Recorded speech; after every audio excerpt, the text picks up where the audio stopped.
Olá, sou Paulo Eduardo e nós estamos chegando para mais um estudo aqui no canal Minuto Missionário. Seja bem-vindo, muito obrigado por nos acompanhar, obrigado por já estar aí. Nós estamos aqui desde 6 horas da manhã com estudo novo. Diariamente nós temos trazido estudos bíblicos aqui. Eu quero te convidar agora a me acompanhar em mais um estudo. Vamos juntos! Nós estamos estudando Atos 9 e falando um pouquinho da conversão de Paulo, mas para isso eu quero que você hoje vá comigo para o capítulo 22. Lá no capítulo 22 nós temos também o relato da conversão de Paulo, o relato da manifestação gloriosa de Jesus. E aqui em Atos o relato que Paulo traz esclarece algumas coisas que talvez fiquem omitidas no capítulo 9. Para isso eu quero ler com você hoje o nosso estudo, capítulo 22, eu quero ler os versículos 6 e o versículo 11. Diz assim, Atos 22 e 6, ora aconteceu que indo de caminho, já perto de Damasco, quase ao meio-dia, repentinamente grande luz do céu brilhou ao redor de mim. E o verso 11 diz, tendo ficado cego por causa do fulgor daquela luz, guiado pela mão dos que estavam comigo, cheguei até Damasco, falando da manifestação então gloriosa de Jesus, da revelação de Jesus a Paulo. Paulo viu uma grande luz, nós lemos aqui.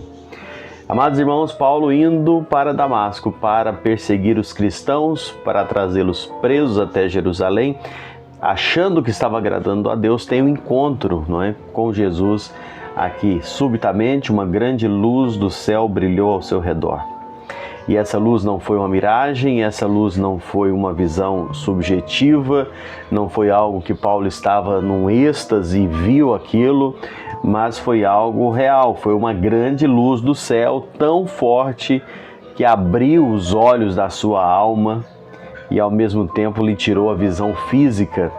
Paulo ficou cego por causa do fulgor daquela luz, nós lemos no versículo 11. Mas os olhos espirituais de Paulo foram abertos naquele encontro. Seus olhos físicos foram fechados, mas os seus olhos espirituais foram abertos. Não foi apenas uma luz que apareceu para Paulo, mas na verdade o que apareceu para Paulo foi o próprio Senhor Jesus.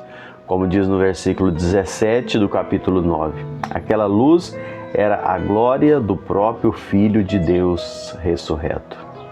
E Paulo, então, quando confrontado, colocado diante daquela grande luz, o versículo 7 do capítulo 22 diz, então caí por terra, ouvindo uma voz que me dizia, Saulo, Saulo, por que me persegues? Quando Paulo é exposto àquela grande luz, a Bíblia diz que Paulo cai por terra. Irmãos, esta cena descrita e este detalhe descrito de Paulo cair por terra diz muito a respeito de toda a história de quem era o apóstolo Paulo. Ele que foi considerado, como já estudamos aqui, aquele touro selvagem, aquele animal indomável, agora ele estava subjugado. Ele agora estava caído por terra. Aquele que prendia, agora estava preso. Aquele que encerrava os cristãos nas prisões, agora estava dominado. Aquele que se achava detentor de todo o poder para perseguir, agora ele caiu e estava prostrado ao chão. Esse momento da conversão de Paulo é uma virada de chaves na vida de Paulo completamente, em todos os aspectos. O Senhor quebrou todas as resistências de Paulo. Toda aquela luta dele contra a voz do Senhor cai por terra aqui. John Stott diz que comparou Paulo com um touro jovem, forte, obstinado. Ele mesmo, como sendo o Senhor Jesus usando os aguilhões para dominar esse touro bravo. Agora, Paulo estava caído no chão. Ele que resistiu, e eu vou continuar nessa figura de touro bravo sendo domado, ele que resistiu ao chicote do domador, ele que resistiu às esporas do domador, agora então, no momento do clímax repentino da luz que aparece no céu, Paulo agora é dominado. Ele agora cai por terra diante do encontro com o Senhor Jesus. Curvou-se a dura cerviz do autossuficiente. O touro estava dominado. aquele que era resistente, aquele que não queria, aquele que perseguia, agora estava caído em terra, caiu diante do Senhor. Ele foi quebrantado. Ele ouviu a voz do Senhor. Lemos aqui no versículo 7. Ouvindo uma voz. O mesmo Jesus que por várias vezes havia ecoado na sua consciência. Já falamos aqui anteriormente sobre os aguilhões e Paulo recalcitrava contra eles. Aquele que falava no seu coração.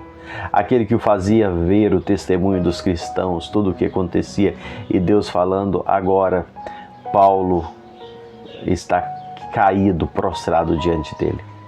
Mesmo Jesus que diz, como eu mencionei, Saulo, Saulo, por que me persegues? Dura coisa é para ti recalcitrar contra os aguilhões. Meus amados irmãos, que precioso ler isso. Eu leio esse texto e cada vez que eu leio eu fico imaginando um homem como Paulo agora prostrado diante do Senhor. A voz do Senhor é poderosa. Ele faz tremer o deserto. A voz do Senhor irresistível. O Senhor fala ao coração de Paulo e Paulo pergunta: quem és tu, Senhor? E o verso 8 do capítulo 22 ele responde: eu sou Jesus a quem tu persegues. O mesmo Paulo que perseguia a Jesus, agora ouve Jesus chamando ele e ele responde: quem és tu, Senhor? Você consegue visualizar e dimensionar o tamanho dessa resposta? Paulo que saía perseguindo os cristãos, quem se curvava diante de Cristo, agora olha para Cristo e o chama de Senhor. Quem és tu, Senhor? Paulo se curva diante do senhorio de Cristo, ele se prostra. E eu, para encerrar a reflexão de hoje, usando a mesma figura, o boi selvagem foi subjugado. Não há salvação sem o pecador se prostrar aos pés do Senhor Jesus. Não há outro meio. E Paulo chega aonde ele deveria chegar, aos pés de Cristo Jesus. Meus amados irmãos, quantas vezes eu leio essa história, quantas vezes me emociono com essa história, em ver Deus quebrantando os corações. E textos como esse de Paulo nos motiva a continuar firmes na fé. Textos como esse de Paulo nos motiva a continuar anunciando o Evangelho, porque vale a pena. Deus quebra corações, Deus muda vidas, Deus transforma vidas. E esses dias eu tenho me dedicado aqui no canal e repetido e falado, porque eu sei que muitas pessoas que nos acompanham almejam ver a conversão de um familiar, almejam ver vidas de seus familiares transformadas e às vezes têm orado, às vezes têm chorado diante do Senhor e não têm visto o resultado. Propositalmente eu tenho demorado aqui esses dias para que a sua fé possa ser fortalecida, para que você possa continuar crendo. Jesus pode quebrar o coração mais duro possível. Não desista. Seu esposo pode ser transformado para a glória de Deus.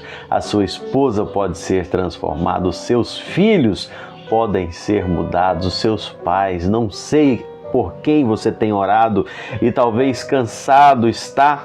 Eu quero dizer, não desista. Em um momento qualquer, o Senhor pode falar nesses corações de uma forma tão grande, tão irresistível, que essas pessoas cheguem aos pés de Cristo Jesus. A nossa função é continuar orando sempre e falando a tempo e fora de tempo, que o Senhor vai operar dentro da vontade dEle e para a glória dEle. Que Deus abençoe a sua vida, em nome de Jesus.